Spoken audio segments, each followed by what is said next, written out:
Ferry, ini kita mau dialog terkait ini ya, tagar ini viral, Indonesia Terserah kembali viral nih. Boleh, boleh.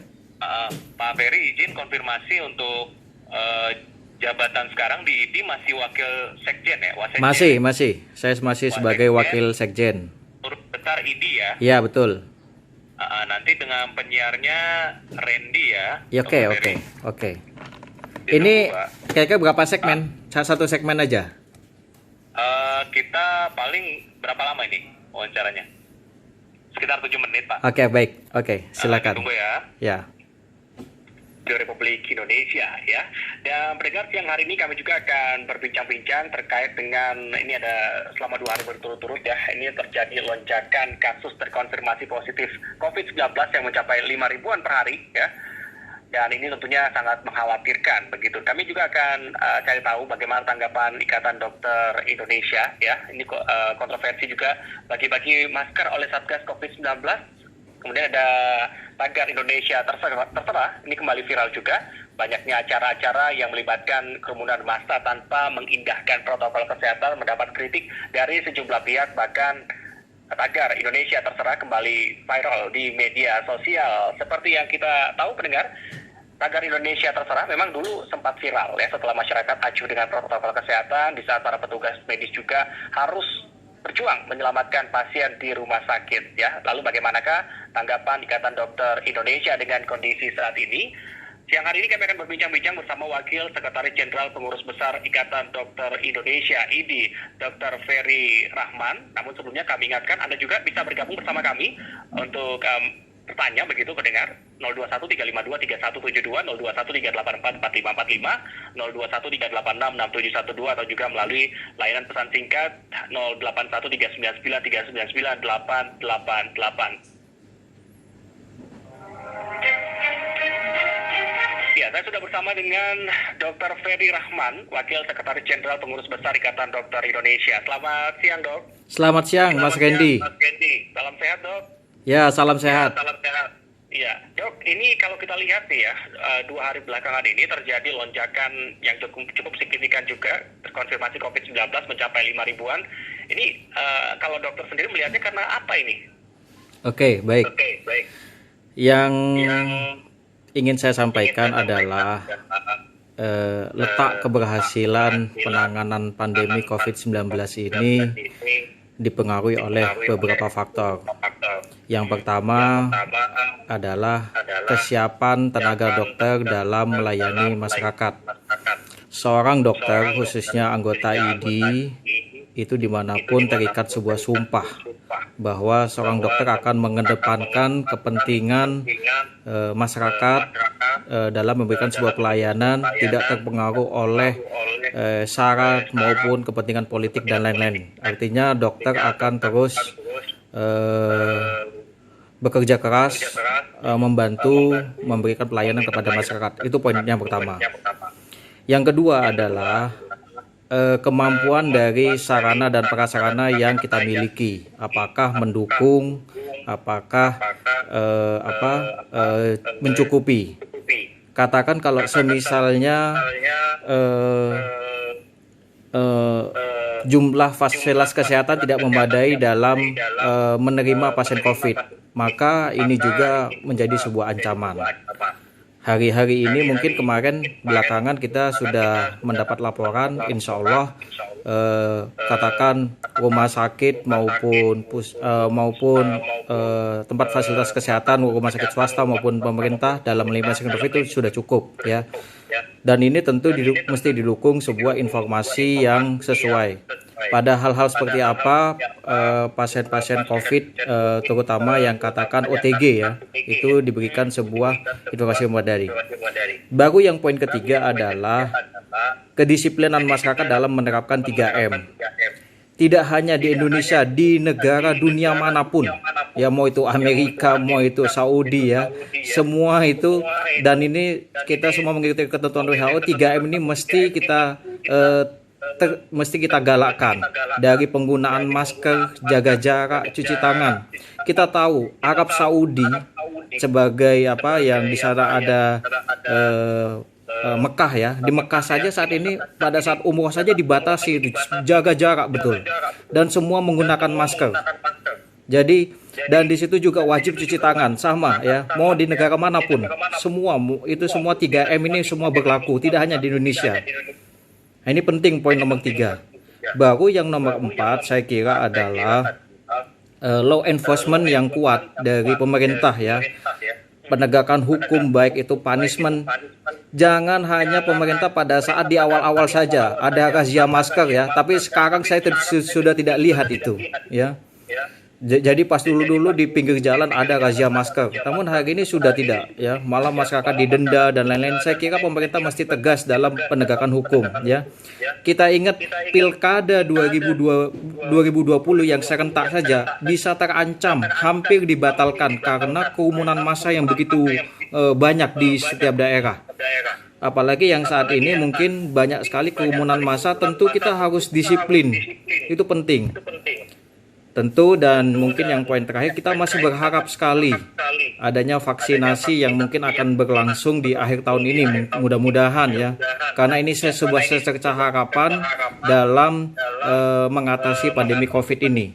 Itu mungkin saya kira yang saya lihat dalam penanganan COVID. Dan terkait dengan tagline Indonesia Terserah, kita ingat pertama kali ini digaungkan pada saat bulan Mei, pada saat pada saat arus mudik kalau tidak salah, di mana waktu itu di Soekarno-Hatta banyak sekali kerumunan, maka mungkin disitulah muncul Indonesia Terserah. Jadi saya kira tidak hanya kami tenaga kesehatan, namun pemerintah itu dan masyarakat juga harus bersama-sama dalam mensukseskan dalam penanganan pandemi COVID ini. Mungkin itu Mas Randy. Ya dok, tadi sempat disinggung juga terkait tagar Indonesia Terserah. Memang beberapa waktu yang lalu sempat viral ya tagar Indonesia Terserah, tapi kini muncul lagi tagar tersebut Indonesia Terserah. Dari ID sendiri, kata dokter Indonesia sendiri melihatnya seperti apa nih dok? Ya, kenapa dia muncul lagi? Tadi yang saya sampaikan, ini sebenarnya lebih kepada mengingatkan. Ini kan dimunculkan oleh salah satu anggota dokter kami ya, anggota kita mungkin sebenarnya lebih kepada mengingatkan kepada masyarakat bahwa pandemi ini belum berakhir, pandemi ini belum selesai. Jangan sepele, jangan enteng, tidak menggunakan masker, tidak menjaga jarak ya. Artinya ayolah kita sama-sama masyarakat patuh terhadap protokol yang sudah kita sepakati. Ini lebih kepada kita reminding kepada masyarakat.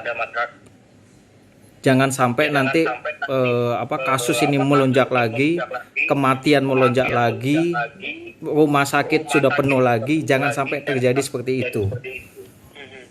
Karena dampaknya juga sangat luas ya, tidak hanya kesehatan, tapi ekonomi juga dan lain sebagainya. Ekonomi, sosial semua. Iya. Nah, jadi ini harusnya kembali lagi ke masyarakatnya. Kalau kita ingin perekonomian kita segera pulih, harusnya masyarakatnya juga jangan sampai abaikan kesehatan.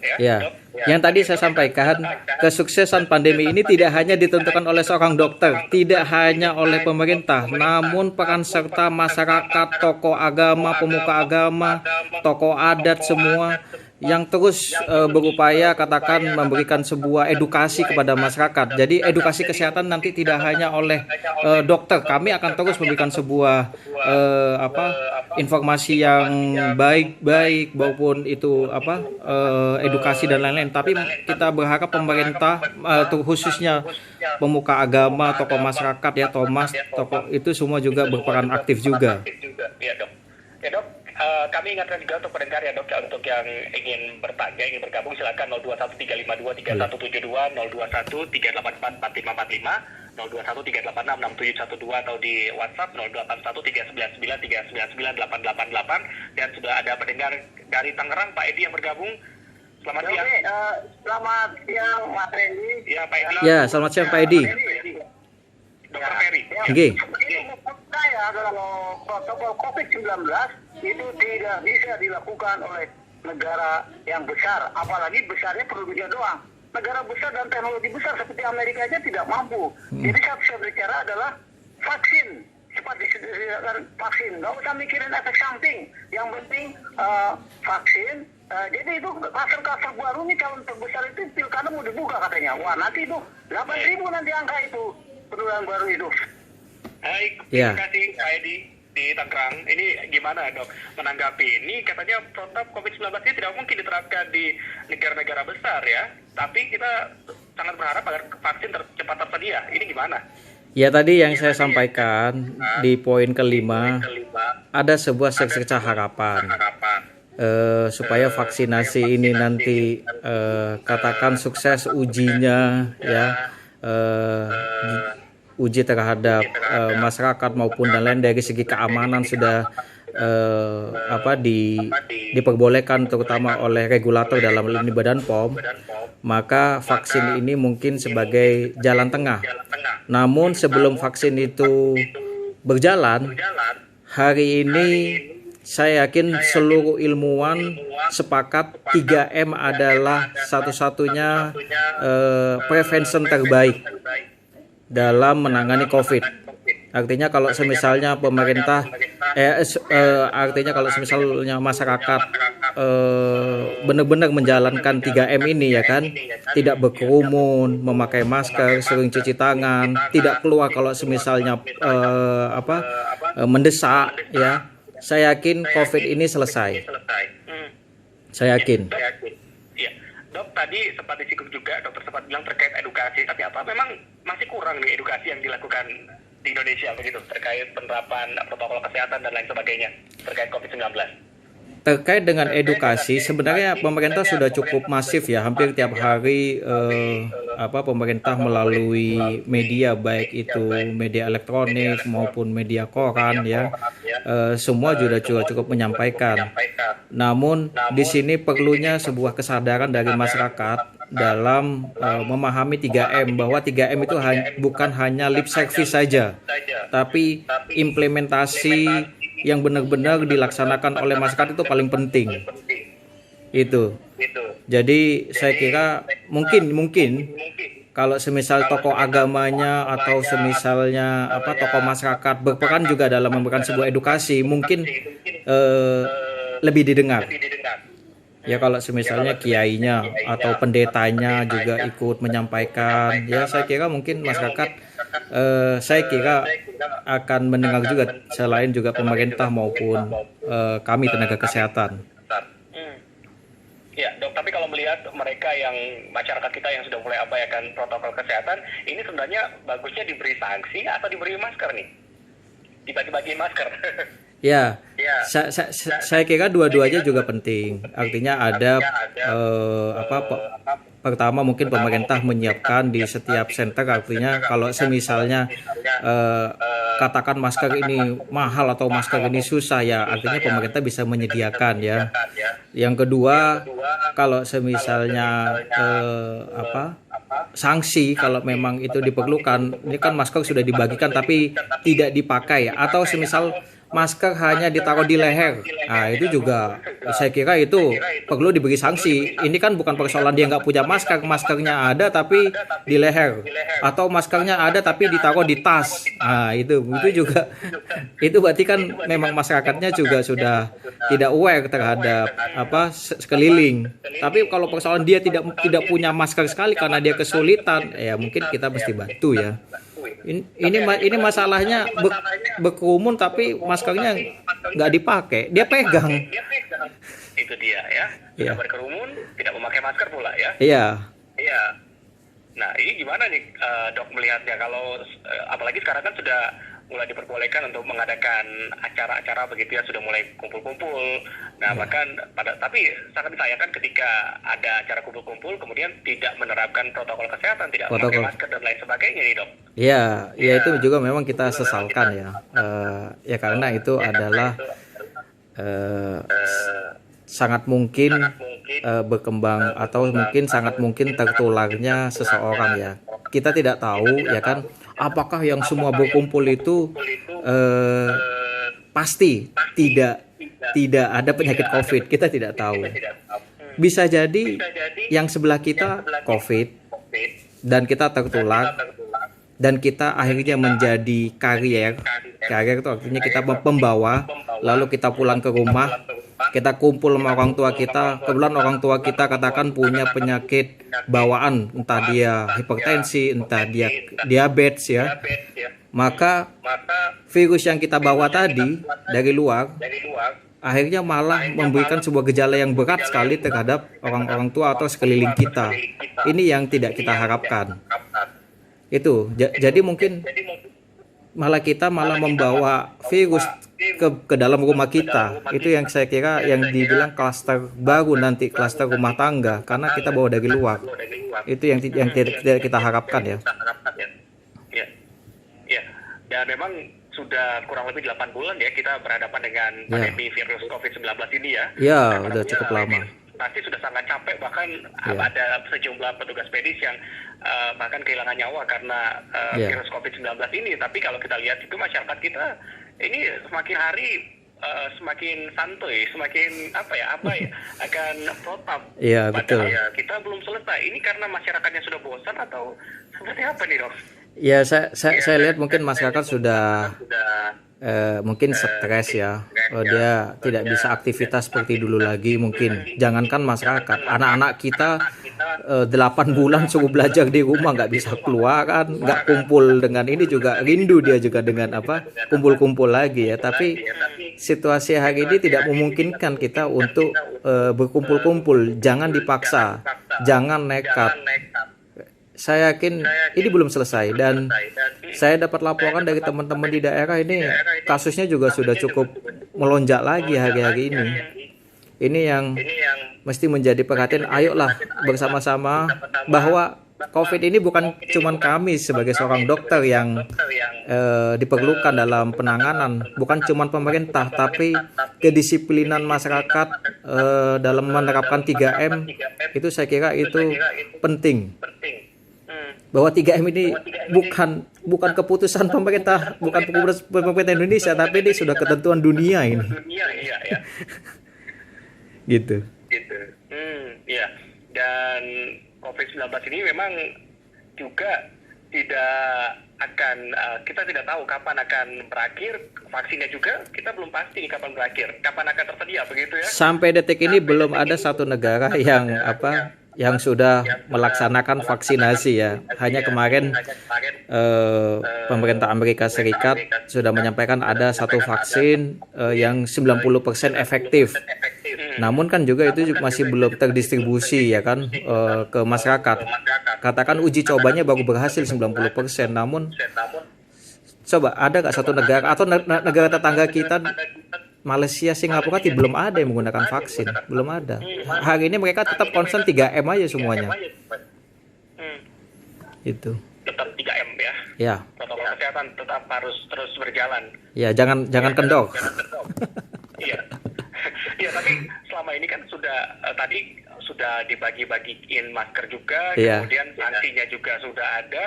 Iya. Sebenarnya kayaknya pemerintah kita juga sudah bingung harus bagaimana lagi kemudian menghadapi masyarakat kita ini. Itu ya gitu juga tetap aja.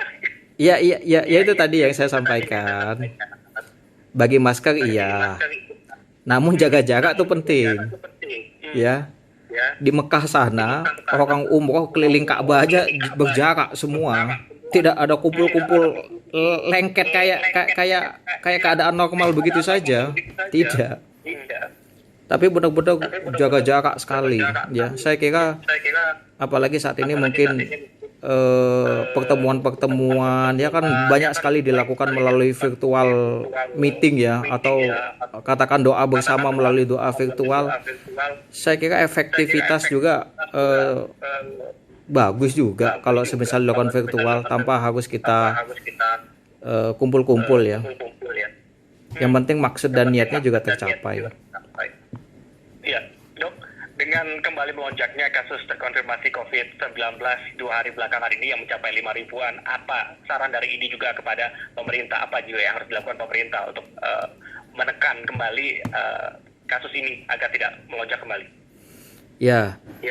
Saya kira kepada pemerintah mungkin kalau terkait dengan slogan 3M mungkin masyarakat sudah cukup paham ya. Namun hari ini diperlukan sebuah law and punishment ya kepada masyarakat ya.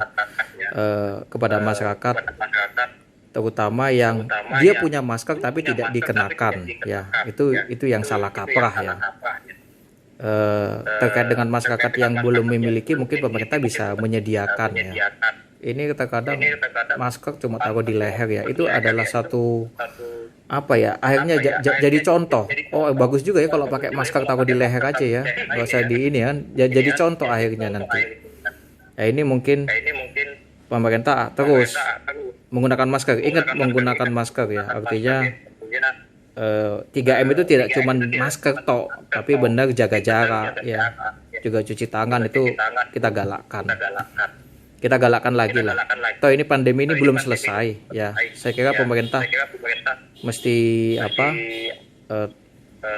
menggalakkan lagi, mensosialisasikan hal 3M itu satu. Mungkin yang kedua ya terkait dengan tenaga kesehatan baik sarana prasarana, kita harus siap selalu ya.